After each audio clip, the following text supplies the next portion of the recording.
Assalamualaikum warahmatullahi wabarakatuh. Alhamdulillahi rabbil alamin. Wassalatu wassalamu ala asyrafil mursalin Nabiyyina wa maulana Muhammadin wa ala alihi wa sahbihi ajma'in. Wa ashhadu an la ilaha illallah wahdahu la syarika lah. Wa ashhadu anna Muhammadan abduhu wa rasuluh. Salawatu Rabbi wa salamu alaihi wa ala alihi wa ashabihi wa man sara ala nahjihi wa stanna bi sunnatihi ila yaumiddin. Alhamdulillah, puji syukur kita haturkan kehadirat Allah Azza wa Jalla. Dialah zat yang mengendalikan hati para hambanya. Allah berikan hidayah kepada siapa saja yang Dia kehendaki, dan Allah jauhkan dari hidayah untuk siapa saja yang Dia kehendaki.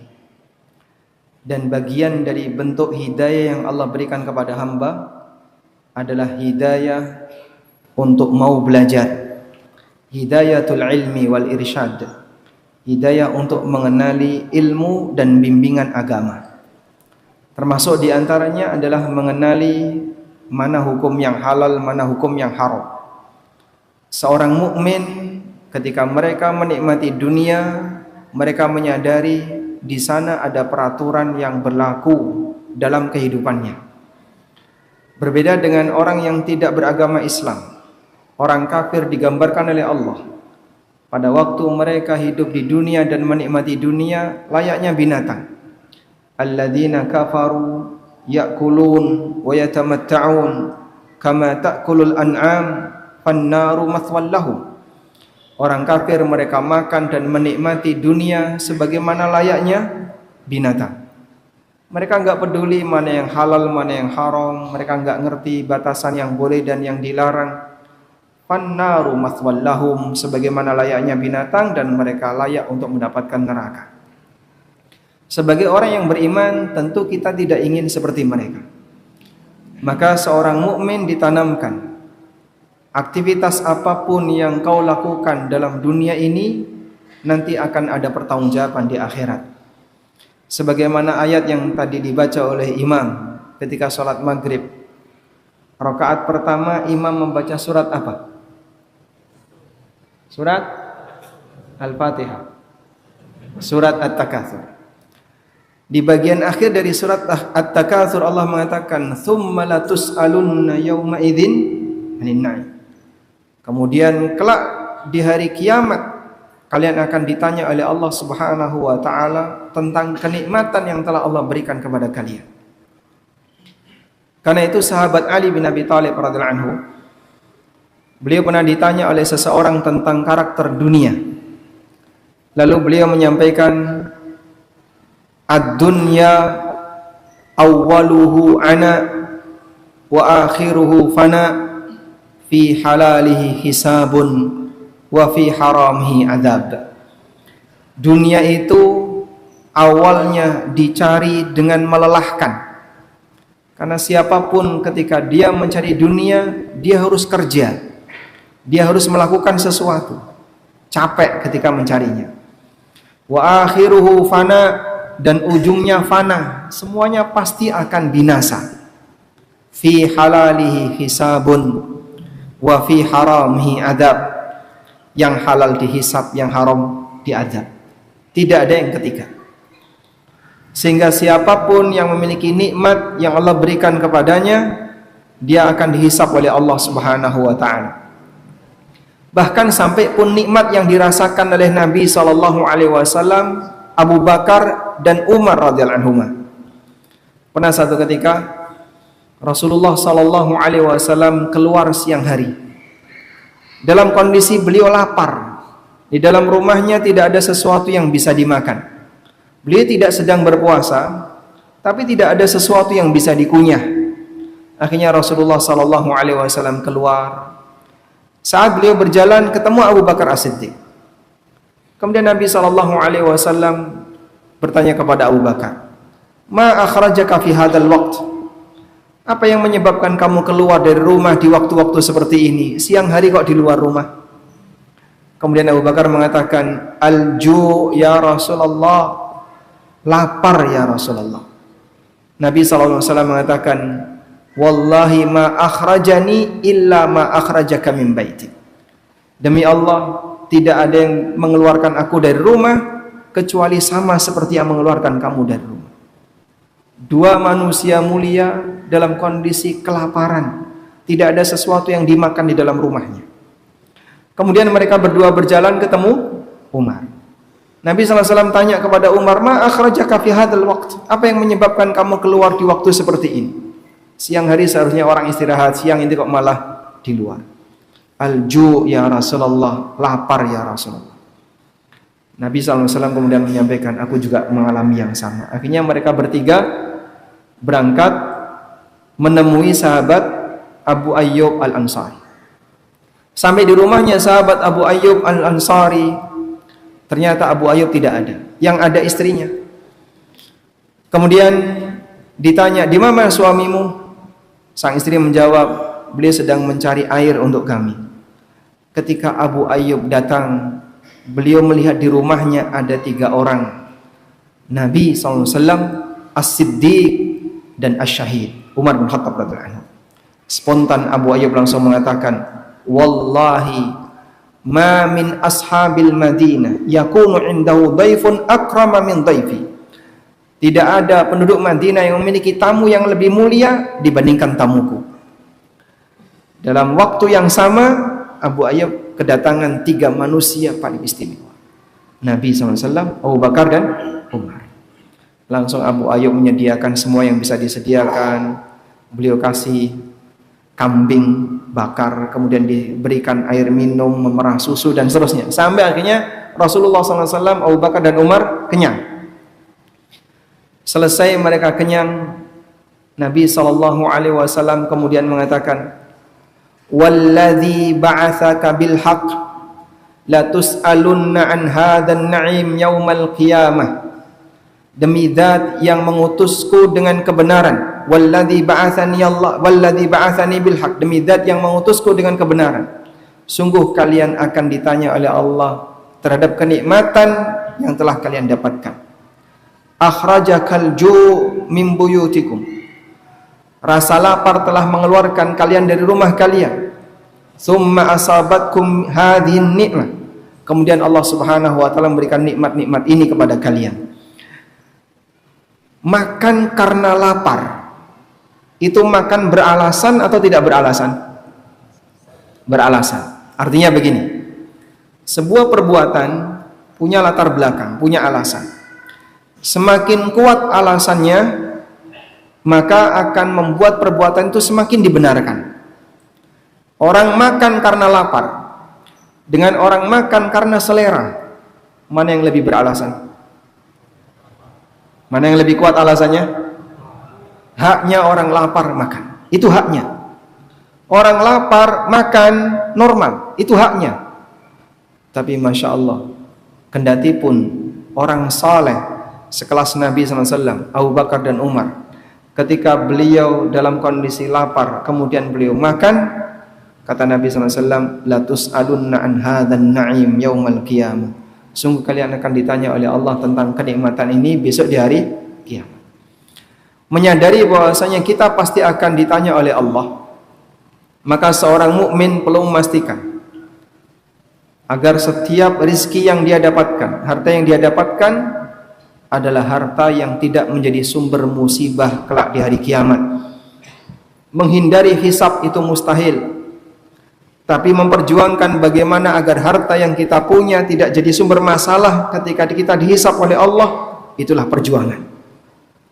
Sehingga kita berharap semoga harta yang kita usahakan untuk kebutuhan pribadi kita maupun keluarga kita nantinya tidak menjadi sumber masalah saat kita dihisab oleh Allah Subhanahu wa taala.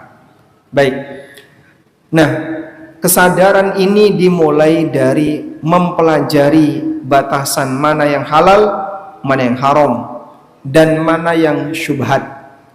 Sebab hidup di dunia, kepemilikan yang dimiliki oleh hamba dibatasi oleh aturan. Orang tidak boleh mengatakan, ngapain kok repot-repot? Ini kan harta-harta kita. Ini adalah harta yang kita usahakan sendiri, kok diatur-atur sama agama. Karakter seperti ini pernah dimiliki oleh umatnya Nabi Syuaib. Allah Subhanahu wa taala bercerita tentang bagaimana jawaban umatnya Nabi Syuaib pada saat mereka diingatkan oleh Syuaib.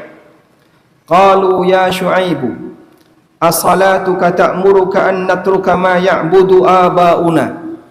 Mereka mengatakan, wahai Syuaib, apakah gara-gara salatmu itu yang memerintahkan kami, sehingga kamu memerintahkan kami untuk meninggalkan Tuhan-Tuhan yang kami sembah, Tuhan-Tuhan yang disembah oleh nenek moyang kami? Au an naf'ala fi amwalina ma nasya, atau yang melarang kami untuk melakukan apapun terhadap harta kami sesuai dengan yang kami kehendaki. Jadi saat mereka diingatkan oleh Nabi Syuaib alaihissalam untuk jangan mengurangi timbangan, jangan mengambil hak orang lain dengan cara yang batil, kalau transaksi yang benar, bersikap adil dan seterusnya. Komentar mereka apa? Apakah salatmu yang memerintahkan kamu untuk melarang kami melakukan tindakan apapun terhadap harta yang kami miliki? Masih banyak orang yang kadang berkomentar seperti itu. Ketika dia dinasihati, Pak, riba itu haram, tidak boleh kayak gini. Apa urusannya, ini kan kerja-kerja saya, ini harta-harta saya. Baik, memang itu hasil dari kerja kamu. Tapi ingat, apa yang kamu lakukan di dunia dibatasi oleh aturan. Sebagian orang misalnya diingatkan tentang bagaimana cara membagi waris yang benar. Cara bagi waris yang benar, laki-laki dapat 2, perempuan dapat 1. Ada yang nggak terima. Ini kan harta peninggalan bapak saya. Kenapa kok situ ikut campur? Saya bukan ikut campur, tapi agama mengatur. Apa urusannya agama mengatur urusan kami? Bukankah agama punya hak untuk mengatur urusan kamu? Sebab kamu diciptakan oleh zat yang menurunkan agama, maka penciptamu punya hak untuk mengatur kamu. Kepemilikan manusia di dunia ini terbatasi oleh aturan. Orang tidak boleh beralasan, ini harta saya, ini usaha saya, hasil kerja saya, terserah saya.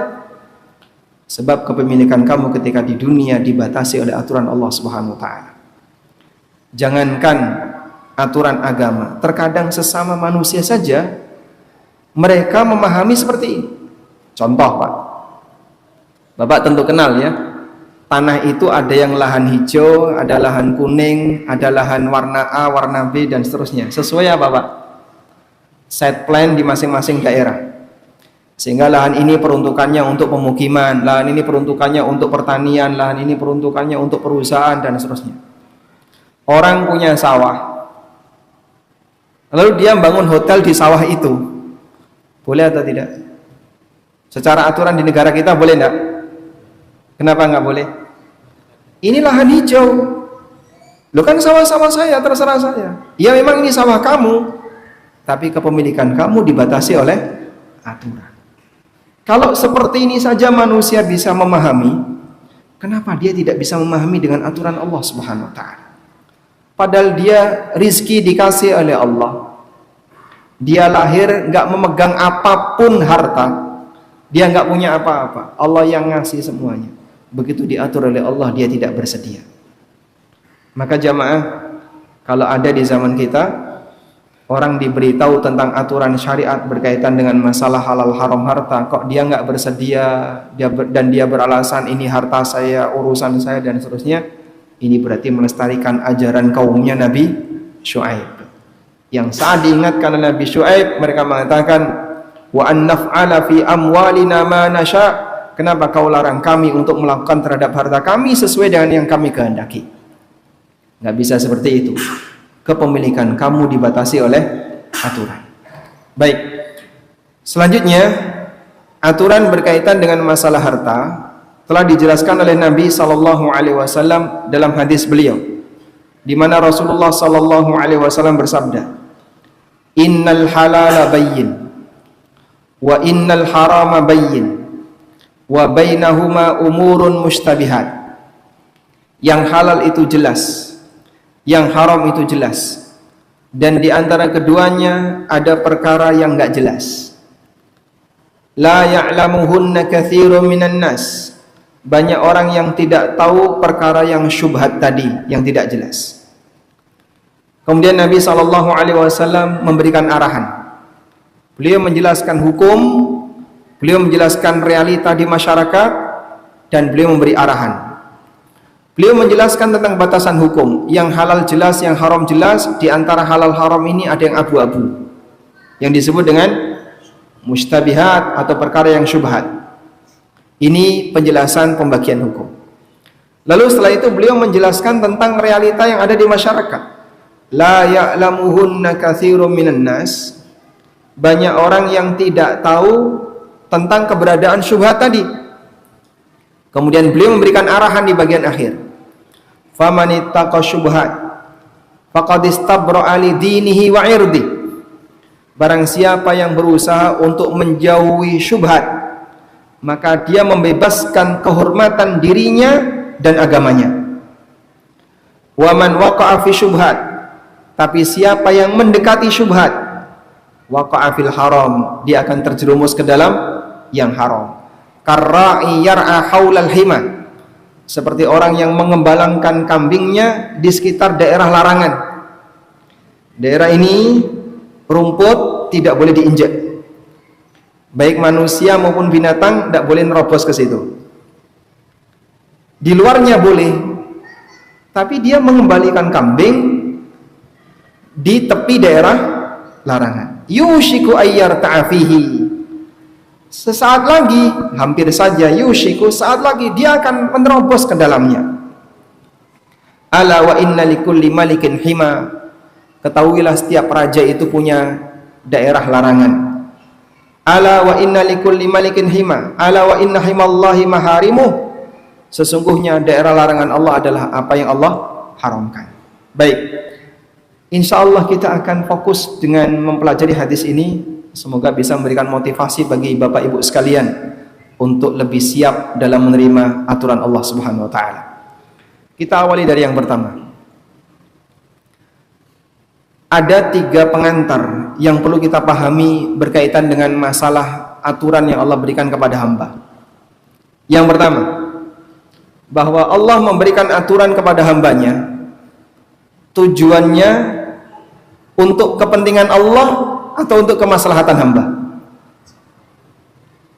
Saya ulangi, ketika Allah menetapkan aturan bagi hambanya, tujuannya untuk kepentingan Allah atau untuk kemaslahatan hamba?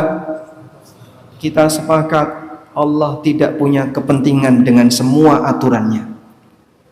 Bapak Ibu, kalau ada manusia membuat peraturan, mungkin enggak diikuti, diiringi dengan latar belakang kepentingan? Mungkin? Sangat mungkin.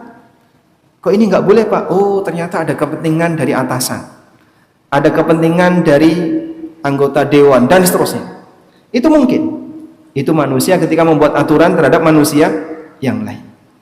Tapi kalau Allah membuat aturan, apakah Allah punya kepentingan? Sepeser pun tidak. Sebab Allah tidak butuh hambanya. Sehingga ketika seorang hamba mau taat, mau maksiat, tidak menambah dan tidak mengurangi kerajaan Allah.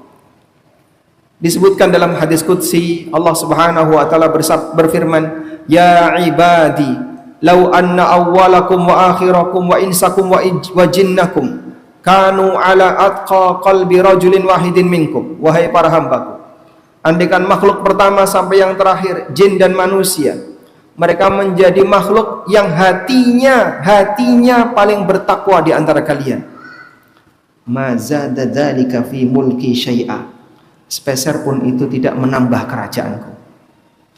Andaikan semua manusia hatinya seperti Nabi Muhammad SAW, itu tidak membuat kerajaan Allah makin bertambah. Maka jangan sampai Bapak Ibu punya pemahaman kalau kita sholat Allah makin kaya. Subhanallah, dari pemahaman seperti ini keyakinan yang salah dan menyimpang. Kebalikannya, ya ibadi, lau anna awwalakum wa akhirakum wa insakum wa jinnakum kanu ala afjari qalbi rajulin wahidin minkum. Wahai para hambaku, andaikan makhluk pertama sampai yang terakhir, jin dan manusia, Mereka menjadi makhluk yang hatinya paling jahat. Hatinya yang paling jahat di antara kalian. Ma naqasa dzalika fi mulki syai'a. Sepeser pun itu tidak mengurangi kerajaan. Orang berbuat maksiat apakah merugikan Allah? Sepeser pun tidak merugikan Allah Subhanahu wa taala. Lalu gimana, Pak? Semua itu kembali kepada hambanya. In ahsantum ahsantum li anfusikum wa in asatum falaha. Kalau kau berbuat baik, hakikatnya kau berbuat baik untuk dirimu. Dan ketika kau berbuat jahat, hakikatnya berbuat jahat untuk dirimu. Baik, karena itulah keyakinan pertama yang perlu kita tanamkan, bahwa ketika Allah Subhanahu wa taala menetapkan aturan bagi hambanya, baik berkaitan dengan masalah halal haram muamalah maupun yang lainnya, sepeser pun Allah tidak punya kepentingan. Yang kedua, Allah Subhanahu wa taala menetapkan aturan untuk para hambanya didasari oleh hikmah dan ilmu yang sempurna. Sebab dia tahu apa yang paling maslahat bagi hamba, walaupun mungkin hambanya tidak tahu. Karena tidak semua yang disenangi manusia itu baik baginya, sebagaimana tidak semua yang dibenci manusia buruk baginya. Wa asa an takrahu syai'an wa huwa khairul lakum. Bisa jadi kau membenci sesuatu padahal itu baik bagimu. Wa asa an tuhibbu syai'an wa huwa syarrul lakum. Bisa jadi kalian mencintai sesuatu dan itu buruk bagi kalian. Sebab hukum ini tidak berpihak kepada keinginan manusia. Maka jangan sampai kita mempertanyakan, kenapa sih kok Allah membuat aturan seperti ini? Bikin repot saja. Subhanallah. Itu untuk kebaikan kamu. Allah sayang kepada kamu, sehingga Allah tetapkan aturan itu tujuannya dalam rangka untuk kemaslahatan kamu, sesuai dengan apa yang Allah ilmui. Dia tahu apa yang terbaik untuk hidupmu, walaupun hamba tidak tahu apa yang terbaik untuk dirinya.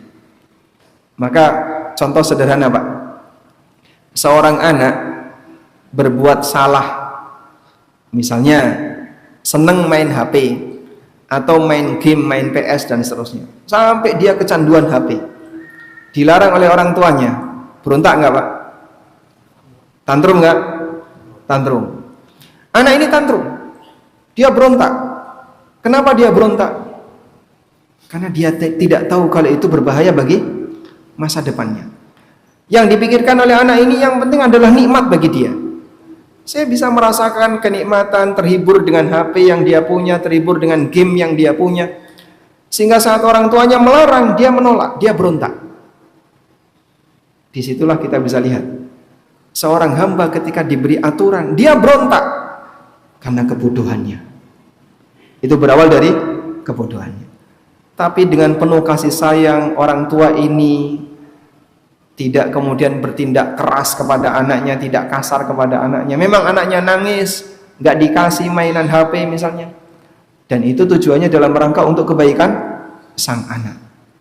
Maka mungkin ada di antara kita yang kadang awal mula saat mendengar tentang aturan A, aturan B, kok rasanya pedes. Batin itu berontak. Aku kalau dengar pertama kali Ustadz bilang riba, itu rasanya berontak. Aku kalau dengar Ustadz bilang harta haram, rasanya mau copot jantungnya, emosi dan seterusnya. Terus yang kamu pinginkan gimana? Ya kalau bisa pengajian yang slow-slow saja, yang menghibur, kira-kira yang semuanya serba boleh dan seterusnya. Kalau kayak gini caranya, kapan kau akan terdidik untuk jadi orang baik? Di salah satu masjid, sebelum saya ngisi kajian, di briefing sama takmir. Ustadz di briefing takmir, bukan takmir di briefing Ustadz ya. Tolong Pak Ustadz, nanti hindari kata-kata riba. Nah terus pokoknya jangan singgung riba. Kalau saya singgung rabi gimana? Wah, kalau itu gak apa-apa ya. Sehingga masyarakat belum siap Pak Ustadz. Loh kenapa tidak kita sampaikan kepada mereka? Apakah kebenaran ini harus kita buang biar mereka nggak dengar sama sekali? Udah biarkan saja mereka tenggelam dalam aneka maksiat yang mereka kerjakan, sehingga di titik maksiat-maksiat tertentu jangan disinggung di masjid ini, karena takmir lagi punya masalah di situ. Masya Allah. Ini pengajian penuh kepentingan. Kenapa dia takut? Ini fenomena orang yang takut mendengarkan kebenaran. Allah Subhanahu wa taala menyebutkan dalam Al-Qur'an tentang orang yang takut mendengarkan kebenaran. Ka'annahum humurum mustanfirah farrat min qaswar. Allah taala membuat permisalan. Fama lahum 'anit tadhkirati mu'ridin. Ka'annahum humurum mustanfirah farrat min qaswar. Kenapa mereka berpaling dari peringatanku? Kenapa mereka takut untuk mendengarkan ayat-ayat Al-Quran dan hadis-hadis Nabi SAW yang dibacakan? Mereka seperti keledai yang ketakutan, farrat min qaswarah, yang lari dari kejaran singa. Bapak Ibu, kalau Anda membaca Quran, ada beberapa permisalan dalam Al-Quran. Dan Allah kalau membuat permisalan tentang pelanggaran yang dilakukan oleh hambanya, nggak tanggung-tanggung Pak, nyebut binatang. Nyebut binatang. Kamu itu loh disebut keledai, sadar nggak sih? Aku kurang ngerti kok. Sehingga bisa jadi dia membaca ayat Al-Quran. Al-Quran itu menyebut dirinya keledai, menyebut dirinya A, menyebut dirinya B. Salah satu permisalan dalam Al-Quran disebut seperti anjing. Mathaluhum kamathalil kalbi in tahmil alaihi yalhath au tatrukhu yalhath. Perumpamaan mereka seperti anjing. Kau usir mereka melet-melet, yalhath, menjulurkan lidah. Kau biarkan mereka juga melet-melet. Melet, tahu melet? Menjulurkan lidah. Kau bisa saja disebut oleh Quran sebagai binatang, tapi karena dia nggak paham. Makanya Hasan Al-Basri pernah mengatakan, rubba qari'il Quran wal Qur'anu yal'anuh. Betapa banyak orang yang baca Quran dan Quran melaknatnya karena dia nggak paham dengan apa yang dia baca. Baik, sehingga orang ini keberatan untuk mendengarkan tausiah, terutama ketika itu bertabrakan dengan apa yang menjadi kebiasaan buruknya. Makanya ada sebagian orang yang mereka nggak mau dengerin kajian yang kira-kira materinya menyinggung masalah hukum halal haram, bicara masalah muamalah, orang berani beda pendapat karena urusan pendapatan. Gitu Pak ya. Sehingga kalau sudah bagian dapur yang disinggung, dia menghindar. Saya punya salah satu kawan, beliau dai di sebuah pulau di luar Jawa Bali. Di luar Jawa Bali, Pak. Kajian awal, dan ini beliau ngisi kajian di sebuah instansi yang cukup basah. Awalnya beliau membahas tentang masalah sholat. Yang hadir banyak sekali. Itu jam siang, setelah duhur sampai jam 1. Yang hadir banyak Pak. Selesai bab sholat, tiba-tiba beliau berinisiatif menyinggung masalah harta haram. Mulai ada masalah. Sedikit demi sedikit jamaahnya hilang. Sampai akhirnya setelah sekian kali pertemuan, sepi yang datang. Banyak yang nggak mau dengerin. Bisa jadi mereka yang hilang adalah orang yang punya kasus sebagaimana yang disampaikan oleh sang ustadz. Maka mereka menghindar terlebih dahulu sebelum disalahkan dalam pengajian. Hati orang ini ibarat seperti keledai yang takut dari kejaran singa. Fama lahum 'anit tadhkirati mu'ridin ka'annahum humurun mustanfirah farrat min qaswarah. Kenapa mereka berpaling dari peringatan Allah? Mereka seperti keledai yang ketakutan, yang lari dari kejaran singa. Selanjutnya yang ketiga, ketika Anda menjumpai sesuatu yang haram dalam syariat ini, sadarilah bahwa Allah Subhanahu wa ta'ala memberikan ganti yang lebih baik. Sehingga kalau Bapak Ibu lihat ya, hampir setiap budaya jahiliyah, tradisi yang buruk yang dulu pernah ada di masa jahiliyah, dalam Islam Allah Subhanahu wa ta'ala gantikan yang lebih sempurna dan lebih indah. Contoh misalnya, orang jahiliyah punya kebiasaan bertapa di depan berhala. Maka orang muslim diberi oleh Allah ta'ala syariat i'tikaf, sehingga siapa yang ingin menenangkan diri, dengan bermunajat kepada Sang Pencipta, silahkan kau beriktikaf. Maka iktikaf adalah cara yang diberikan oleh Allah Ta'ala bagi kaum muslimin untuk banyak bermunajat dengannya. Dulu orang musyrikin kalau mereka bingung sesuatu, maka mereka melakukan istiqsam bil azlam, mengundi nasib, dengan membuat 3 tulisan ditaruh di dalam wadah, kemudian tawaf. Selesai tawaf dikocok 3 tulisan ini, yang satu bertuliskan Allah yardo, yang kedua Allah la yardo, yang ketiga sifrun 0. Kalau keluar sifrun 0, mereka masukkan lagi, tawaf lagi, dikocok lagi. Kok sifrun terus ya tawaf terus, sampai ketemu Allah yardo atau Allah tidak ridho oleh Allah Subhanahu wa taala, digantikan dengan apa? Salat istikhar. Orang musyrikin mereka menyembelih hewan untuk berhalanya. Kaum muslimin diberi oleh Allah Subhanahu wa taala syariat kurban. Sehingga dalam setiap kebiasaan buruk jahiliyah Allah gantikan dengan yang lebih baik. Riba haram gantinya apa, Pak? Jual beli. Sampai sekarang ketika kita sampaikan riba haram, tinggalkan riba, komen di YouTube itu banyak, Pak, orang yang bilang cuman bisa bilang haram nggak ngasih solusi. Cuman bisa bilang haram nggak ngasih solusi. Solusinya sudah disebutkan dalam Al-Quran 14 abad silam. Apa solusinya? Jual beli. Masa itu solusi riba? Iya, tinggalkan riba, galakkan jual beli. Wa ahallallahu al-bai'a wa harrama riba. Allah halalkan jual beli dan Allah haramkan riba. Lah terus kalau bicara di dunia perbankan gimana? Apa tidak mungkin bank melakukan praktek jual beli? Masalahnya mau atau tidak?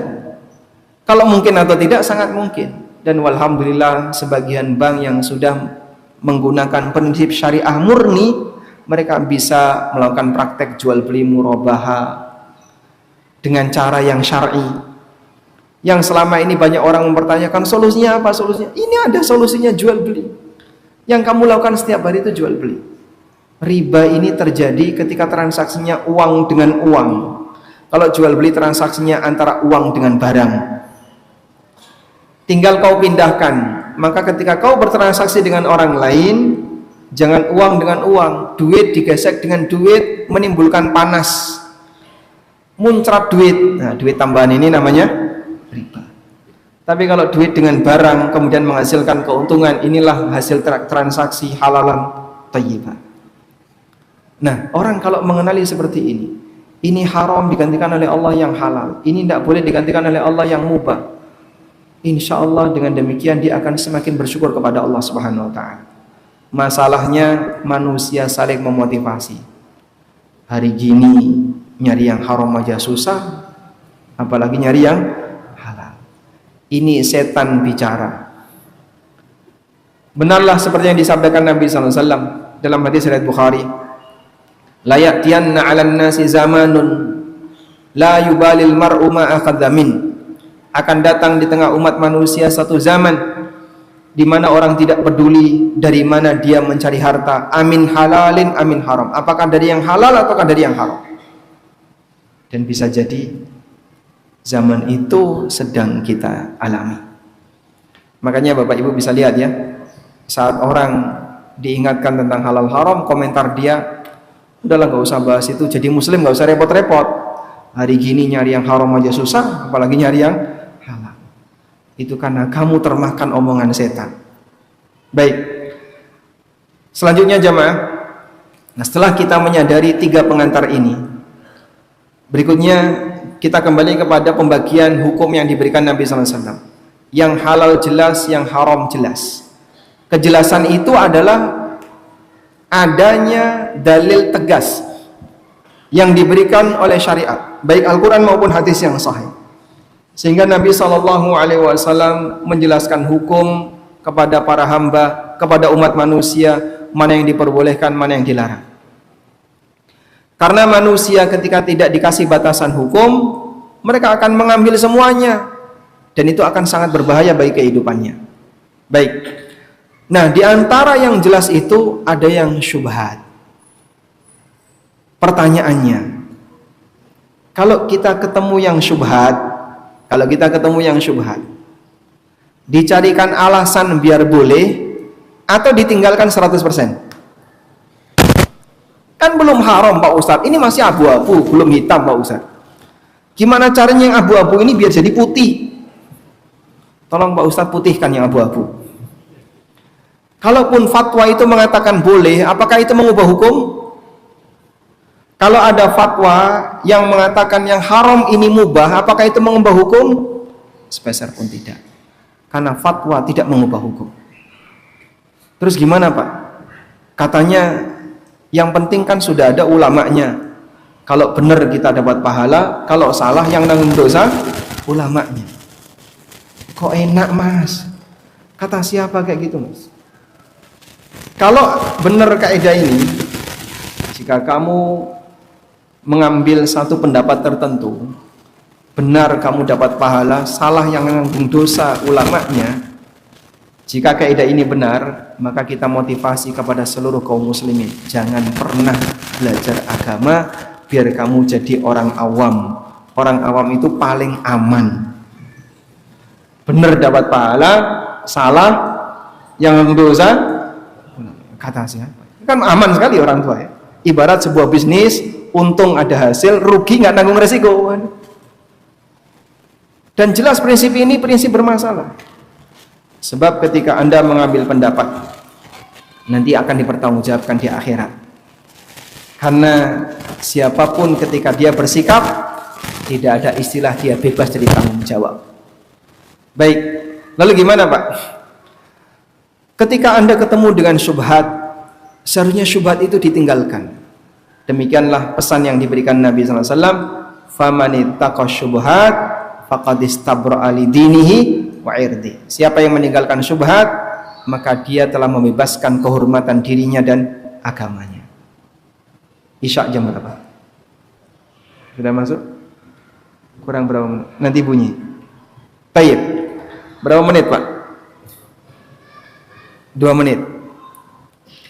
Pesan akhir 2 menit sebelum adzan Isya. Dalam kalimat ini Rasulullah sallallahu alaihi wasallam menjelaskan manfaat besar orang yang meninggalkan syubhat. Beliau sebut famanittaqa syubhat. Siapa yang meninggalkan syubhat, maka dia membebaskan, dia membersihkan kehormatan dirinya dan agamanya. Maksudnya gimana Pak? Orang itu kalau hartanya halal Mas, pada saat hartanya dimakan oleh orang lain, tidak ada kecurigaan. Tidak ada kecurigaan. Sehingga kehormatannya terjaga, agamanya terjaga. Contoh sederhana ini Pak, real ya, tapi jadi panjang, kurang 1 menitnya.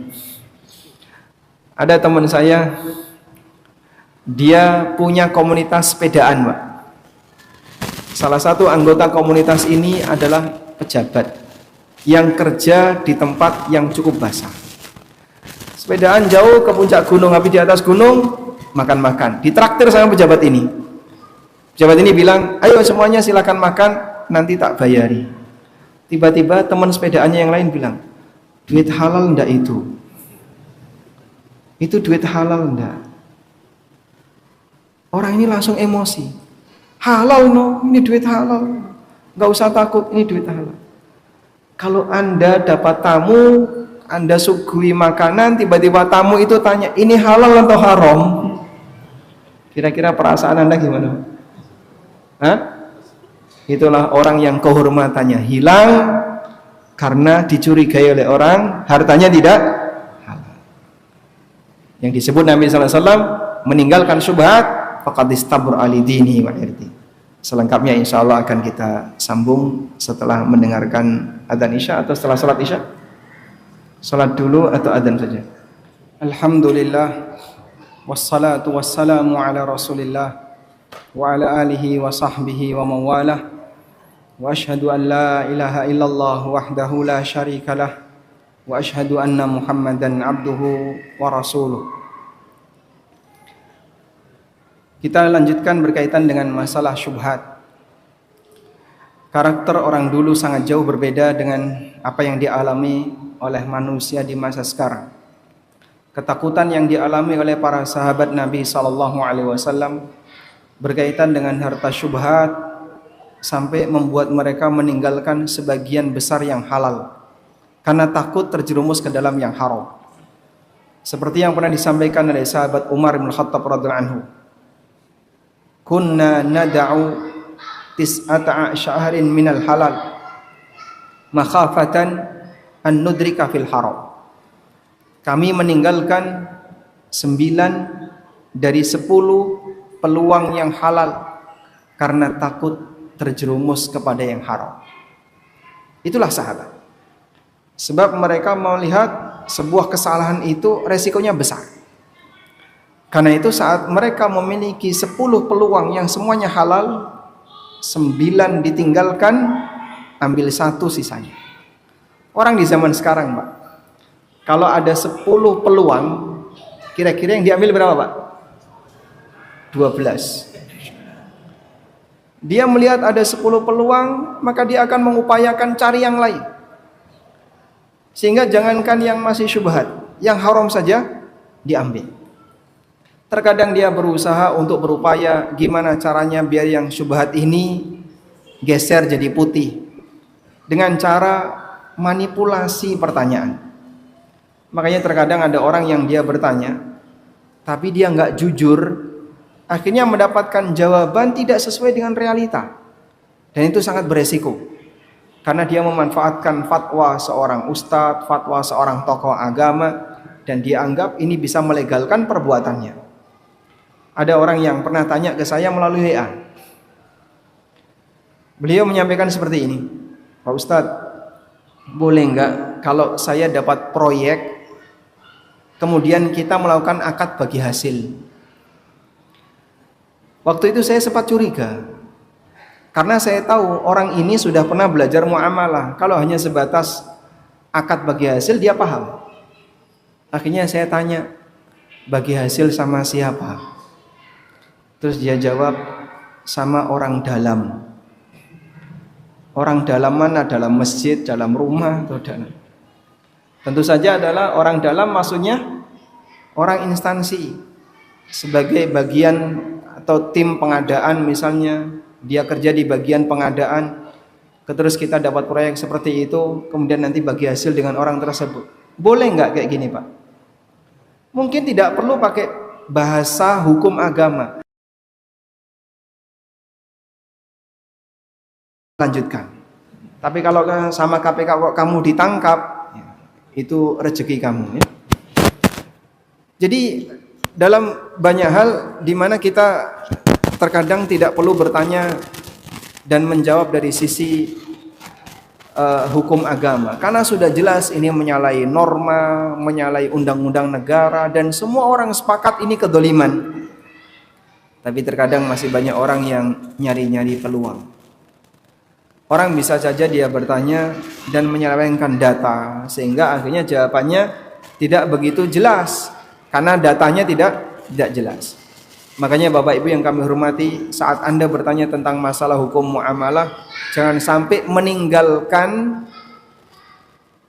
kepentingan sehingga Anda membuat pertanyaan itu jadi semu halal. Akhirnya jawabannya disetting.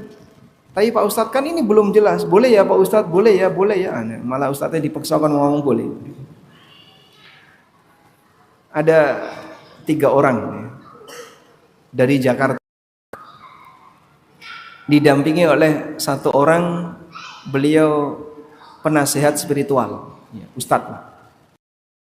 Datang menemui saya, waktu itu saya masih bekerja di kantor Yufid. Terus mereka bertanya tentang skema bisnis yang mereka lakukan. Setelah pertanyaan disampaikan, saya nggak kenal dengan keempat-empatnya.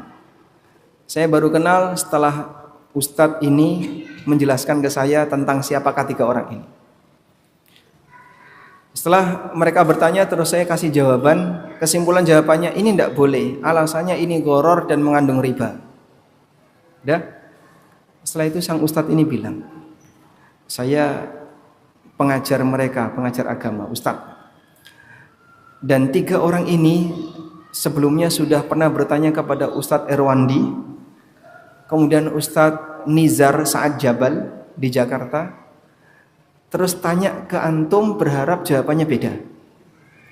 Alhamdulillah saya ngasih jawaban yang sama. Sehingga mereka mau gimana caranya biar bisnis ini boleh, cari kira-kira fatwa mana yang membolehkan. Kalau kayak gini caranya kan bahaya, Pak. Maka dia pingin nyeting sebuah fatwa biar mendukung pelanggarannya. Abu Waqid Al-Laythi radhiyallahu anhu bercerita, setelah Nabi SAW telah berhasil menaklukkan kota Mekah, kemudian beliau berangkat bersama kaum muslimin menuju Hunain. Di perjalanan menuju Hunain, mereka menjumpai sebuah pohon bidara, namanya Dzatu Anwat. Pohon bidara ini dijadikan sebagai tempat keramat. Sebelum orang perang digantungkan senjatanya di pohon ini. Maka mereka minta kepada Nabi SAW, ya Rasulullah, ij'al lana dzata anwatin kama lahum dzatu anwat. Ya Rasulullah, buatkan untuk kami pohon keramat seperti yang dimiliki oleh orang musyrik itu. Jadi kalau kami sebelum perang nanti bertapa dulu di bawah pohon keramat, menggantungkan senjata-senjata kami. Bapak Ibu yang kami hormati, apakah fatwa Nabi SAW bisa mengubah hukum Allah? Kalau Allah haramkan, selamanya akan haram. Sehingga beliau diminta oleh para sahabat untuk memfatwakan sesuatu yang sudah jelas itu haram. Ini kan pohon kesyirikan, pohon yang dipakai untuk keramat, pohon yang diyakini pohon keramat, dipakai untuk ngalap berkah dengan cara digantungkan senjata di situ. Nabi SAW kemudian mengatakan, Allahu Akbar, inna hasanad latattabi'anna man kana qablakum. Allahu Akbar, ini adalah budaya buruk yang pernah dilakukan oleh orang di masa silam. Sungguh kalian telah mengikuti orang menyimpang di masa sebelum kalian, yaitu Yahudi dan Nasrani. Ij'al lana ilahan kama lahum alihah. Jadikan kami Tuhan sebagaimana mereka punya Tuhan. Sehingga saat mereka berharap Nabi SAW menjadikan pohon keramat, wah, maka nanti akan ada pohon keramat yang syar'i. Sebab kadang orang memaksakan untuk seperti itu. Akhirnya muncullah berbagai macam tempat-tempat yang itu jelas bermasalah, tapi dikasih label. Kalau sudah ada label syariat berarti boleh. Diskotik syariat. Kebayang nggak Pak? Tempat hiburan malam syariat. Apa tempat hiburan malam syariat Pak? Masjid. Masjid tempat hiburan malam. Iktikaf ya. Sehingga dia memaksakan gimana caranya biar yang bermasalah ini dikasih label syariat. Justru Bapak Ibu boleh curiga, kalau ada sesuatu yang diberi label syariat berarti dia berangkat dari sesuatu yang bermasalah. Makanya kan Bapak tidak pernah ketemu ya meja syariat, ada nggak Pak? Ini meja yang syariah, meja tidak syariah. Ketemu Pak? Ada Pak? Laptop syariah, laptop tidak syariah. Mobil syariah, mobil tidak syariah. Ada? Tidak ada. Kenapa kok ada hotel syariah? Untuk menghilangkan kesan masalah. Bank syariah untuk menghilangkan kesan bermasalah. Apalagi?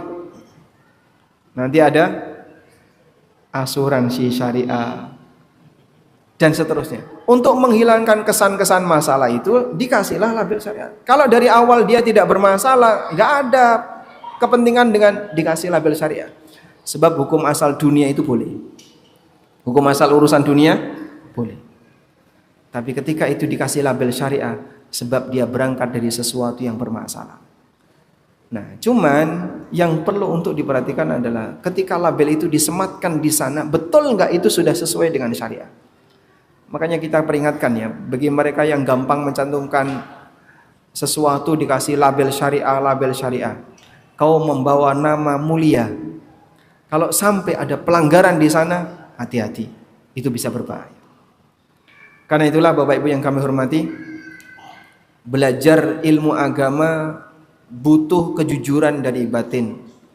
Ketika seseorang belajar ilmu agama tapi penuh dengan kepentingan, akhirnya yang terjadi bukannya dia mengedepankan prinsip taslim dan tunduk, tapi yang dia lakukan adalah gimana menyelewengkan hukum biar mendukung kepentingannya. Kemudian di bagian akhir Nabi SAW membuat perumpamaan. Karra'i yar'a haulal hima.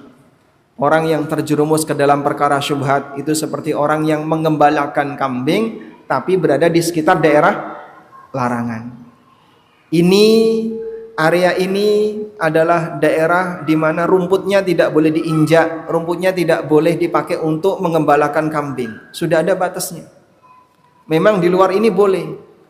Tapi kalau orang ngambil rumput itu dengan cara kambingnya dibawa ke sana, itu bisa berbahaya. Yushiku ayar ta'afihi. Kira-kira yang bisa kita ambil pelajarannya gimana, Pak? Hawa nafsu itu seperti kambing.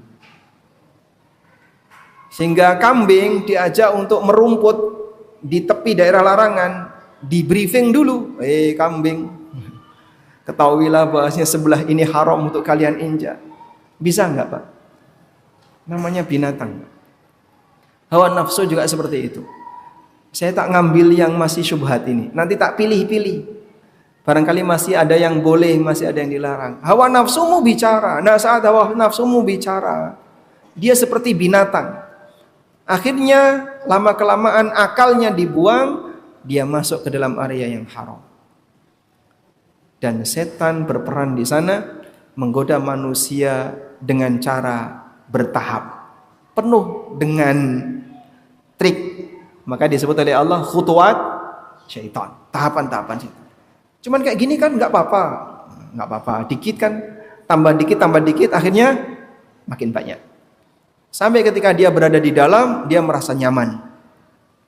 Karena itulah jamaah di belakang Allah, kita perlu memahami bahwa pada posisi di bagian syubhat ini seperti tanda bahaya. Dan kalau ada sesuatu yang bahaya, maka kita diajarkan area titik aman itu harus berada di tempat yang jauh. Makin bahaya, makin jauh. Kalau ada sesuatu yang berbahaya, berarti area amannya gimana? Dibuat menjauhi di titik bahaya. Listrik ini bahaya, area amannya di sini. Bandara ini ada area bahaya, kamu area amannya di sini. Dan seterusnya. Sehingga wilayah aman, ketika orang berada di situ, insya Allah dia akan selamat. Tapi kalau sudah masuk ke area yang ini beresiko, titik bahayanya 1 kilo, saya cuma 300 meter di sini, tidak boleh, Pak, karena ini area berbahaya. Makanya ketika kita menjumpai sesuatu yang bahaya, kita diajarkan, kamu harus pasang dirimu di wilayah aman, di titik yang aman, jangan dekat-dekat dengan yang bahaya. Wallahu ta'ala alam, demikian yang bisa kita sampaikan. Semoga yang sedikit ini bermanfaat. Wassallallahu ala nabiyyina Muhammadin wa ala alihi wa sahbihi wasallam.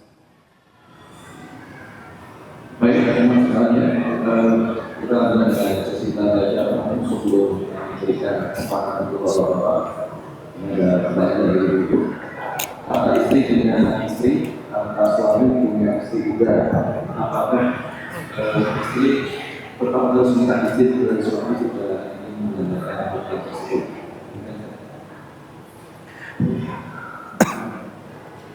Coba Bapak perhatikan kaidah berikut. Harta istri punya istri, harta suami punya istri. Salah atau benar? Bapak menjawabnya apa? Salah atau benar? Salah. Kalau menurut ibu-ibu mungkin berbeda. Terjadi ikhtilaf. Baik. Harta istri punya istri, betul. Harta suami punya suami. Karena kepemilikan dalam Islam itu dijaga. Nabi SAW pernah menyampaikan khutbah Arafah. Sebelum beliau menyampaikan khutbah, beliau tanya kepada para sahabat, atadruna ayu yaumin hadha, wa ayu syahrin hadha, wa ayu baladin hadha. Tahukah kamu sekarang tanggal berapa? Kalian tahu enggak ini bulan apa? Kalian tahu enggak kita ada di mana? Semua sahabat diam, karena ini bukan pertanyaan untuk dijawab. Lalu beliau sallallahu alaihi wasallam mengatakan, inna dima'akum wa amwalakum wa a'radakum haramun alaikum kahurmati yaumikum hada wa fi syahrikum hada wa fi baladikum hada. Sesungguhnya darah kalian, harta sesama kalian, kehormatan kalian haram untuk diganggu antara satu dengan yang lain, seperti kehormatan hari ini, bulan ini, di tempat ini. Masya Allah. 3 lapis yang disebutkan oleh Nabi SAW. Sehingga kalau orang melakukan pelanggaran di Arafah tanggal 9 bulan Dzulhijjah, semuanya takut untuk melakukan pelanggaran karena ini hari yang istimewa, bulan istimewa, di tempat istimewa. Pelanggaran di situ dosanya besar. Maka demikian pula ketika dia melanggar kehormatan orang lain, melanggar harta orang lain, apalagi melanggar darah orang lain. Termasuk diantaranya adalah harta suami istri. Allah haramkan suami mengambil harta istri, bahkan sampai pun mahar yang itu asalnya dari suami. Sehingga mahar yang asalnya dari suami diberikan ke istrinya nggak boleh diambil lagi oleh istri, oleh suaminya, kecuali kalau istrinya mengizinkan. Apalagi yang harta itu berasal dari sumber yang lain. Termasuk juga harta suami haram bagi istri untuk mengambilnya. Namun di sebagian harta suami ada hak istri, yaitu hak nafkah, yang jika ini tidak diberikan maka istri boleh mengambil dengan cara diam-diam. Sebagaimana solusi yang diberikan Nabi SAW kepada Hindun bintu Utbah. Saat beliau tanya, "Ya Rasulullah, inna Aba Sufyan rajulun syahih."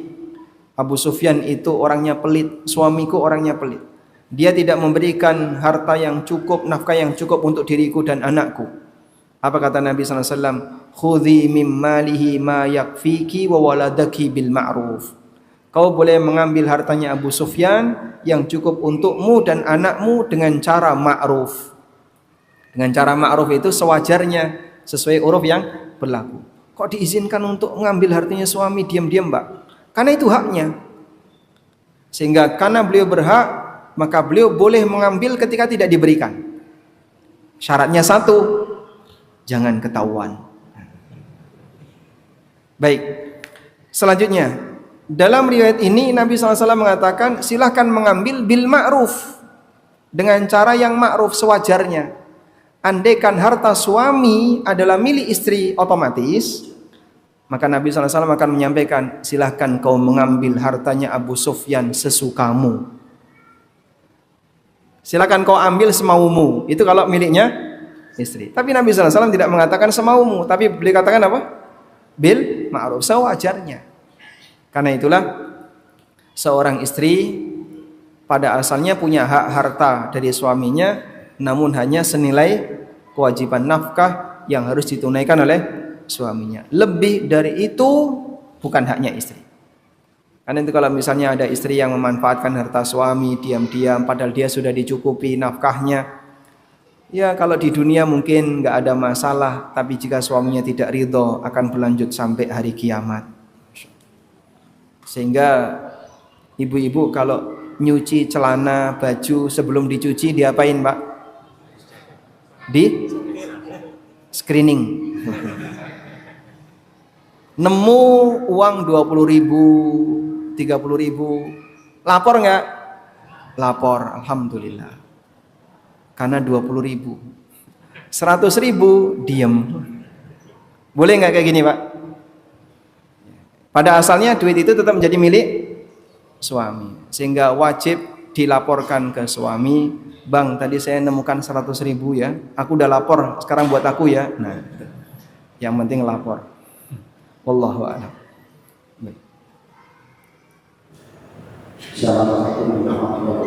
Waalaikumsalam warahmatullahi wabarakatuh. Nama saya Mas Joko. Mas Joko Rudianto. Rudianto. Yusuf pinter. Usia berapa, Pak? Usia baru 69 tahun. 69 tahun masih Joko. Ya. Luar biasa. Begini Pak Ustadz, apa yang Pak Ustadz utarakan tadi, saya bisa menarik kesimpulan bahwa apa yang Pak Ustadz ucapkan tadi itu adalah halal berdasarkan cara mendapatkan. Ya. ya kan? Tadi ada kata-kata basah, korupsi dan sebagainya, itu cara mendapatkan. Hanya saja ini urusannya antara personel tadi atau figur tadi dengan kepolisian. Nah, sekarang menurut Pak Ustadz sebagai figur dari Komisi Fatwa, kalau nggak salah Pak ya, itu bagaimana menurut Pak Ustadz pembagian halal haram dari berbagai aspek, tidak hanya berdasarkan cara mendapatkan saja. Baik. Itu saja. Terima kasih. Wassalamualaikum warahmatullahi wabarakatuh. Waalaikumsalam warahmatullahi wabarakatuh. Ada kajian kami tentang pembagian harta haram dari berbagai aspek, itu 1,5 jam. Di YouTube ada itu. Jadi saya mohon waktu 1,5 jam. Kita bubar 8:30. Jadi jam 10 gitu ya. Gimana jamaah? Hah? Kesimpulan saja. Kesimpulannya tonton di YouTube ANB. Baik, ringkasnya begini ya.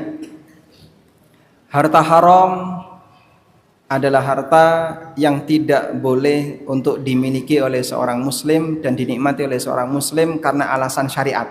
Itulah harta haram. Dibagi menjadi 2, haram zatnya dan haram cara mendapatkannya. Untuk harta haram zatnya ini beragam. Yang pertama adalah semua benda yang haram untuk dimanfaatkan, statusnya haram zatnya. Contohnya Pak, semua barang yang dia tidak punya nilai manfaat yang mubah, haram zatnya. Misalnya berhala. Apa manfaat mubah berhala? Ada? Tidak ada. Ketika tidak ada manfaat mubah berhala, maka muslim tidak boleh melakukan jual beli berhala. Dan tidak boleh menyimpan berhala karena tidak ada manfaat mubah untuk berhala. Yang kedua, harta yang dia hanya dimanfaatkan untuk sesuatu yang sifatnya maksiat, sehingga benda ini hanya bisa dipakai untuk maksiat, maka benda seperti ini statusnya haram zatnya. Contohnya khomer. Apa manfaat mubah khomer selain untuk maksiat? Tidak ada. Maka Nabi SAW ketika memberikan solusi saat khomer itu diharamkan, Rasulullah SAW mengatakan, ahriku, buang semua khomer. Sampai Madinah jadi banjir khomer, karena saking banyaknya khomer yang dibuang. Padahal ketika itu khomer termasuk komoditas yang bisa diekspor, sehingga saat khomer diharamkan, Nabi SAW tidak minta kepada sahabat, jual saja ke orang kafir nanti jadi duit. Ini dalam rangka untuk efisiensi dana negara. Haram, buang. Tidak ada istilah sayang untuk hal yang haram. Wah, eman ya Pak sayang. Tidak ada istilah seperti itu. Sampai Madinah becek dengan khomer. Andaikan keputusan ini ada di tengah kaum muslimin di zaman sekarang, mungkin aktivis LSM dia komentar, Pak, ini tidak mempertimbangkan kemaslahatan umat, Pak, dan aneka komentar-komentar yang lain. Tapi bagi para sahabat berbeda. Sahabat ketika mendengarkan ini, prinsip mereka cuma satu, sami'na wa ta'na. Kemudian yang ketiga, barang yang dipakai untuk ta'awun dalam masalah dosa dan maksiat. Ketika ada barang yang dia bisa dipakai mubah, bisa dipakai yang haram, terlarang untuk dipakai yang haram, sehingga kita tidak boleh memberikan barang ini kepada orang yang menggunakannya untuk yang haram. Contoh, ada sebuah hadis yang menyebutkan nahan Nabi sallallahu alaihi wasallam an bai'is silah waqtal fitnah. Rasulullah SAW melarang jual beli senjata saat terjadi chaos di kalangan kaum muslimin. Saat terjadi fitnah, chaos, perang antara satu kaum muslimin dengan kaum muslimin, jangan kau jual senjata. Ini manas-manasi orang untuk bunuh orang lain. Itu terlarang untuk dilakukan.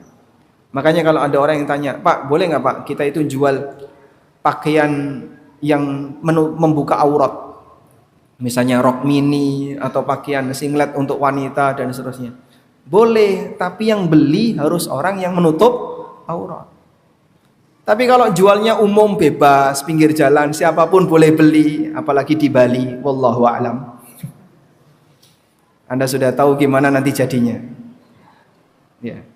Karena orang bule kena air bahaya. Gitu. Tapi kalau misalnya yang beli orangnya pakai jilbab besar, tidak pernah membuka auratnya, beli pakaian seperti itu, boleh nggak dilayani, Pak? Boleh. Dia tidak akan mungkin menggunakan itu di tempat umum. Pasti dia akan pakai di tempat khusus. Ini berkaitan dengan harta haram datnya. Dan harta haram datnya, karena dia statusnya haram datnya, maka solusinya adalah dibuang. Tidak boleh dimanfaatkan. Kecuali untuk jenis yang ketiga tadi, bisa dimanfaatkan untuk sesuatu yang mubah. Selanjutnya, ada harta haram bagi sebagian, halal bagi sebagian yang lain. Contohnya emas, sutra, haram bagi siapa? Laki-laki, halal bagi wanita. Ada seorang sahabat yang memakai cincin emas. Langsung tangannya dipegang oleh Nabi SAW, kemudian beliau tarik cincin emas itu, dibanting oleh Rasulullah SAW. Ya'midu ahadukum bi jamratin minan nar. Ada orang yang sengaja dia menggenggam bara neraka. Terus beliau pergi. Lalu sahabat ini bengong, didatangi oleh sahabat yang lain. Kamu ambil cincinnya, kasihkan ke istrimu. Apa jawab beliau? Aku tidak mau mengambil sesuatu yang telah dibuang oleh Rasulullah SAW. Hati yang seperti apa, Pak? Manusia yang kayak gini. Hatinya luar biasa. Sampai ketika cincin itu dibuang, boleh dipakai untuk wanita, kasihkan istrimu. Aku tidak mau mengambil sesuatu yang telah dibuang oleh Nabi SAW. Baik. Kemudian juga sesuatu yang haram untuk dimakan, dikonsumsi. Haram dimakan, tapi boleh dipakai untuk kegiatan yang bukan konsumsi. Contoh, bangkai tidak boleh dimakan, tapi boleh Mbak dijadikan pupuk. Boleh nggak Pak dijadikan pupuk? Boleh. Kenapa? Pemanfaatannya di area yang tidak dilarang. Pertanyaan, bolehkah secara sengaja memberi makan binatang dengan makanan haram? Bangkai dikasihkan lele. Atau ada orang yang ternak maggot, dikasih bangkai, dipangan maggot. Nah, nanti maggotnya dikasihkan ayam. Boleh atau tidak? Boleh atau tidak? Hah? Baik. Saat Nabi SAW melakukan perjalanan ke arah Tabuk, beliau melewati Madain Saleh, Hijr. Area Hijr, kadzdzaba ashabul hijril mursalin. Para penduduk Hijr ini mendustakan para rasul. Nabi SAW berpesan kepada para sahabat, percepat langkah kalian dan jangan istirahat di sini. Lalu tiba-tiba ada laporan, ya Rasulullah, si fulan mengambil air dari sumur di Hijr. Kemudian Nabi SAW perintahkan, kasihkan ke onta. Kasihkan ke onta. Nah, ini jadi dalil ketika ada sesuatu yang haram dikasihkan kepada binatang, hukumnya boleh. Tapi status binatang ini jadi jalalah. Nah, jalalah ini karena dia makan ajillah, makan kotoran, maka harus dikarantina dulu sampai pengaruhnya hilang, baru boleh dikonsumsi oleh manusia. Yang kedua, harta haram karena cara mendapatkannya. Harta haram karena cara mendapatkannya dibagi menjadi dua. Didapatkan sebelum tahu hukum dan didapatkan setelah tahu hukum. Kalau didapatkan sebelum tahu hukum, maka halal baginya. Misalnya nggak tahu kalau itu riba, tidak tahu kalau itu gharar, padahal dia sudah melakukannya bertahun-tahun. Dia tidak harus menyerahkan seluruh hartanya atau memiskinkan diri, sebab Allah Subhanahu wa taala mengizinkan untuk memilikinya sebelum dia tahu hukum. Allah berfirman, "Faman ja'ahu mau'idhatun min rabbih fantaha falahu ma salaf wa amruhu ilallah." Siapa yang sudah mendapatkan keterangan dari Rabb-nya lalu dia berhenti, maka dia berhak untuk mendapatkan harta yang dia miliki di masa silam dan urusannya kembali kepada Allah. Yang kedua, harta haram yang didapatkan dengan cara dolim. Tidak ada pembagian tahu hukum dan tidak tahu hukum, karena semua orang tahu itu dolim.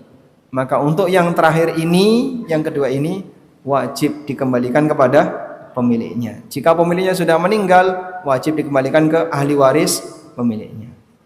Demikian yang bisa kita bahas, semoga bermanfaat. Wassallallahu ala nabiyyina Muhammadin wa ala alihi wa sahbihi wasallam. Wa akhiru da'wana anil hamdulillahi rabbil alamin. Wassalamualaikum warahmatullahi wabarakatuh.